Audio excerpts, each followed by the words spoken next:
Hello everyone and welcome to vlog number 3.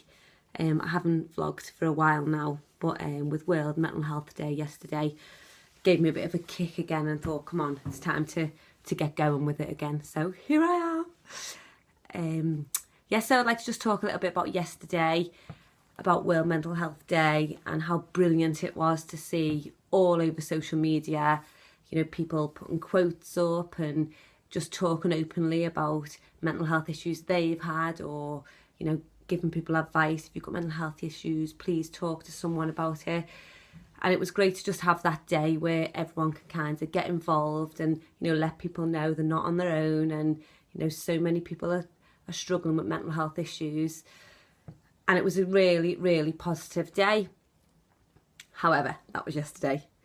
So I just wanted to do kind of a vlog to, you know, continue to talk about mental health issues and to encourage other people to talk about it and just keep that ball rolling, because it's such a problem, such an issue these days, the fact that people just aren't talking, they're suffering in silence, which you just don't need to do now. The help is out there.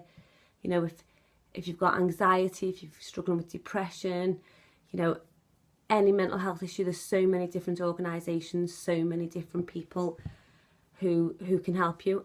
And also there's your friends and your family. You know, they're there for you. You just need to take that first step and, you know, say to them, I'm struggling a little bit with this, or, you know, I've been feeling this way recently, I don't know what to do. And, you know, these people will surprise you, and they will be understanding, and they will try and help as much as they can. So, you know, we've got all these resources. We need to really tap into them and use them rather than suffering in silence. Now, I've been quite open about my struggles with my mental health. I had really, really bad anxiety a few years ago, to the point where it was completely overtaking my life. And I didn't tell anybody really. I was just an irritable little bitch. A very tired person. Just couldn't wait to go to bed at the end of the day. As avoiding certain, you know, going out and, you know, certain social occasions, or, you know, even just going to the shop. Sometimes I'd go into a car park, give myself a reason in my head why I didn't need to go in the shop, and turn around and go home, rather than just get out the car and go in the shop. So when I was at my worst, it was really, really hard. And it was only when I went to the doctors, and he actually didn't tell me I had anxiety. He kind of pushed me towards cognitive behaviour therapy sessions, and then it kind of came to light that I was struggling with anxiety. And then I kind of decided to tell people and to talk about it a bit more. And, you know, people who've never had anxiety didn't quite get it, didn't quite understand it, you know, but at the same time, you know, they tried to understand, and they were there for me if I needed them, and they were just a bit more lenient with me when it come to, you know, me making excuses to not go anywhere, or trying to avoid making phone calls, or, you know, when I was just quite irritable, or, you know the way it is. So that was my kind of first steps. And then obviously I started talking quite openly about it. Started my blog, which is on WordPress, Don't Panic Penny.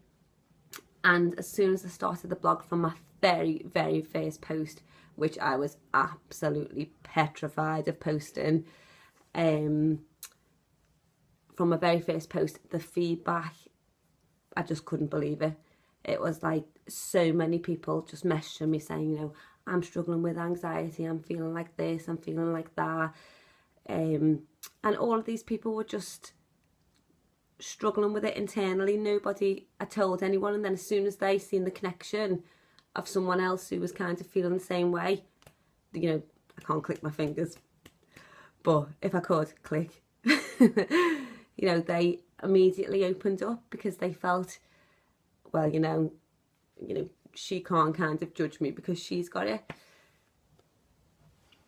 Sorry about that. Didn't realise the time and had to go on the school run. But I'm back. So anyway, as I was saying, as soon as people seeing that I'd opened up and started talking about my anxiety, they contacted me because, well, they could relate, and, they didn't need to feel embarrassed or anything, because I'd obviously said, I've got the same issues as you. So I was really, really glad that I started it, and then from then I just kind of want to keep talking about it, and to kind of get rid of the negative stigma attached to mental health. I think a lot of people just generally don't like the word mental health on its own, which kind of is ridiculous, because you've got your physical health and you've got your mental health. And, whether you are, you could be 100% fine, absolutely,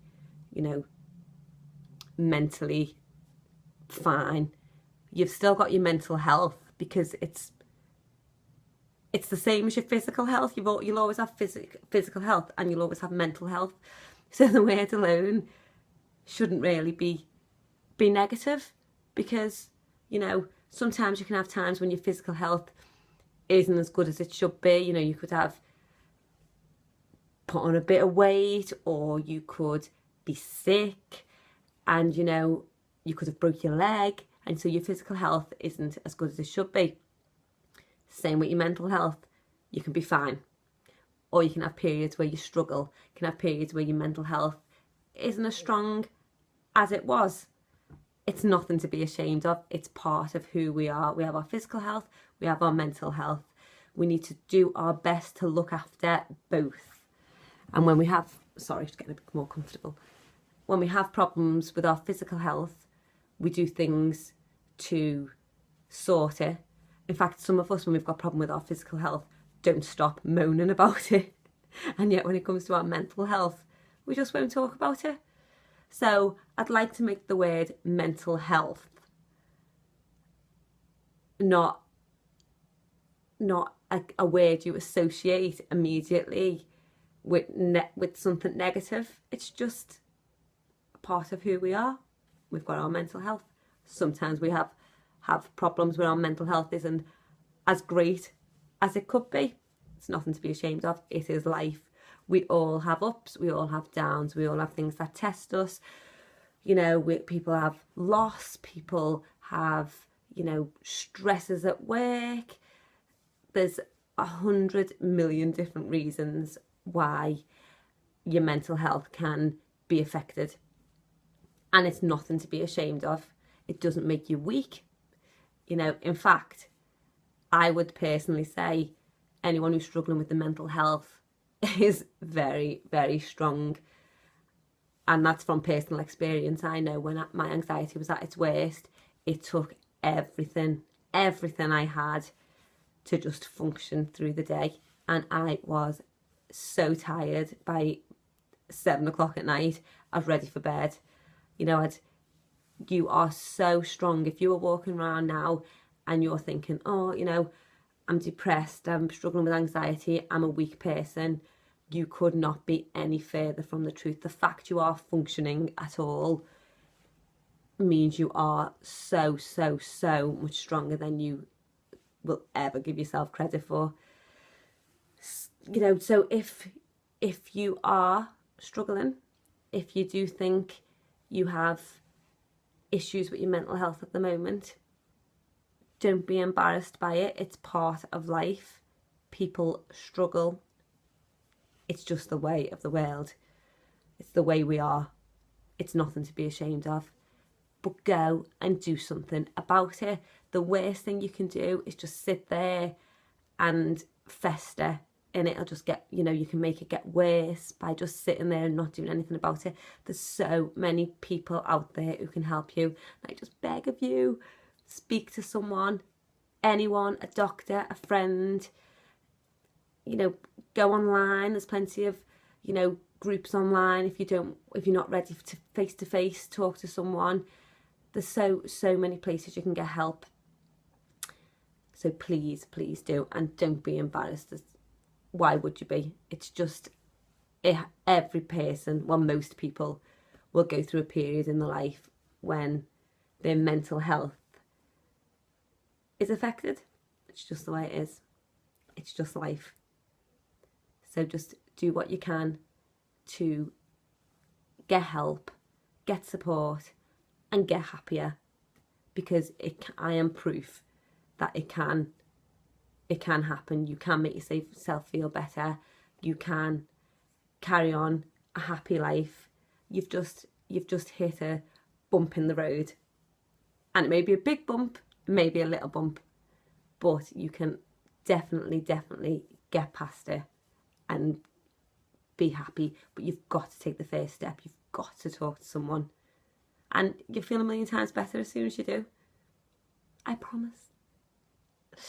So that is it for today. I've rambled on for 10 minutes. So yeah, if you want to read back on my blogs, which talk about my battle with anxiety, just go into Google and put in WordPress, Don't Panic Penny, and it should come up as the first one. I need to sort out a proper link for that. And I have a YouTube channel, which obviously you'll be watching now, which is Don't Panic Penny again. And if you want to email me or get in touch, my email is Jenny, JENI, at don'tpanicpenny.com, or comment below. And if you'd like to subscribe to this, that would be great. And I promise I will vlog again soon. I won't leave it 3 months or however long it's been. Thank you very much for watching, and if you are struggling, go get help, go talk to someone. It's fine. Bye bye.